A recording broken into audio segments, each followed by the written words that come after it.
ஆவின் கனி சகல நற்கிரைகளிலும் நீதியிலும் உண்மையிலும் விளங்கும். நீ எங்க போய் நீதி செய்வ?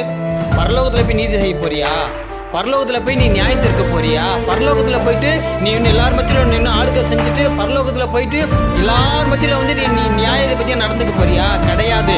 இந்த பூமியில நீ வாழ்ற உன்னோட வாழ்க்கையில அக்கம் பக்கம் இருக்கிற சொந்த பந்தம் உற்றார் ஜனங்கள் மத்தியில உன்னோட சகோதரர்கள் மத்தியில உன்னுடைய ஃப்ரெண்டுகள் மத்தியில உனக்கு இருக்கிற நீ வேலை செய்யற ஸ்தலத்துல இங்கெல்லாம் நீ நடப்பிக்கிற பத்தியா உன்னுடைய நீதி அங்கதான் விளங்கும் உன் கனி.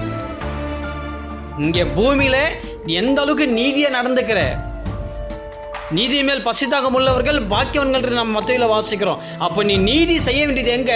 பூமியில. நீ எல்லா பக்கமும் நியாயமாம் நீதியா நடந்துக்கிற பொழுது அங்க ஆவின் கனி விளங்கும். அந்த ஆவின் கனியில தேவன் மகிமை அடைவார். சகல காரியத்திலும் நீ என்ன பண்ணணும்? நீதியா நடந்துக்கணும். நற்கிரைகளிலும் நல்ல நல்ல காரியங்களை செய்யணும். யாருக்கும் துர்காரியங்களையும் சொல்லக்கூடாது. யாருக்கும் நீ தீமையா பேசக்கூடாது.